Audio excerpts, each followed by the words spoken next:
नमस्कार दोस्तों, हर्षुल कहानियाँ चैनल पर आपका स्वागत है।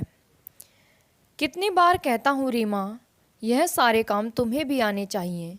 आजकल ऑनलाइन का ज़माना है, चाहे बैंक हो, बीमा पॉलिसी या पैसों का लेन देन या ज़रूरी दस्तावेज़ों का काम, सभी काम ऑनलाइन होते हैं। पर तुम हो कि हर बार बहाना लगा देती हो। भगवान न करे अगर मुझे कुछ हो गया तो तुम अपने आप को और बच्चों को कैसे संभालोगी? कैसी बातें करते हो आप? खबरदार, आज के बाद ऐसे अशुभ शब्द मुंह से निकले तो। अरे अरे, रीमा रोती क्यों हो? मैं तो मजाक कर रहा था। रीमा और अमित ने घर वालों की मर्जी के खिलाफ लव मैरिज की थी। रीमा की सादगी और सीधेपन पर अमित का दिल आ गया था, जबकि अमित स्मार्ट और आज के ज़माने के साथ चलने वाला इंसान था। किंतु इनकी जोड़ी साक्षात भगवान ने ही बनाई थी। दोनों एक दूसरे को पाकर बेहद खुश थे। दोनों एक दूसरे के बिल्कुल विपरीत थे। अमित जैसे घर के कामों से दूर भागता था, वैसे ही रीमा ऑनलाइन संबंधी कार्यों से दूर भागती थी। बिजली पानी का बिल जमा करवाना हो या बच्चों की फीस जमा करवानी हो, सारे काम अमित ही करता आ रहा था। रीमा को तो एटीएम से पैसे तक निकालना नहीं आता था। अमित कई बार कहकर थक चुके थे, किंतु रीमा का एक ही जवाब होता, आप हो ना, फिर मुझे क्या ज़रूरत है इन सब की। यह सब याद आते ही दो बूंद आंसुओं की आंखों से झलक कर बाहर आ ही गई, जिसे बैंक की स्टाफ गर्ल ने ना छुप सका। वह तुरंत आकर बोली, मैम कोई दिक्कत हो तो हमें बताइए।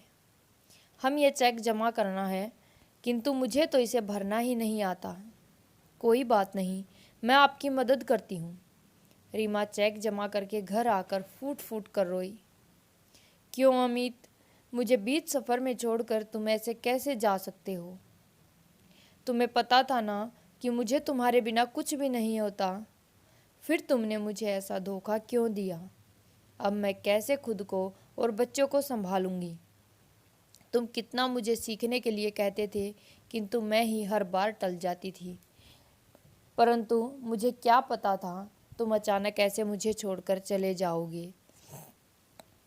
2 महीने पहले ऑफिस से तेज गति से बाइक से आते समय स्पीड ब्रेकर पर संतुलन बिगड़ने से अमित का एक्सीडेंट हो गया। अत्यधिक खून बह जाने के कारण उसे बचाया नहीं जा सका। रीमा की तो अमित के बिना दुनिया ही बेजान और वीरान हो गई। रिश्तेदारों ने भी सारा दोष उसके प्रेम विवाह करने को दिया और किसी ने कोई उनकी सहायता नहीं की। काफ़ी समय लगा उसे इन सब में से उबरने में, किंतु अपने मासूम बच्चों की वजह से उसने हिम्मत जुटाई। उसने सोच लिया, बच्चों और खुद के लिए उसे जीना होगा। आज उसने अमित की तस्वीर के आगे यह वादा किया कि अब वह चीज़ सीखेगी जिसकी ज़रूरत उसकी और बच्चों की ज़िंदगी के लिए निहायत ही ज़रूरी है। तो दोस्तों, ये कहानी आपको कैसी लगी? रीमा की उसकी प्रेम कहानी की है। बहुत दुख भरी कहानी है दोस्तों। अच्छी लगे तो लाइक शेयर जब ज़रूर करना।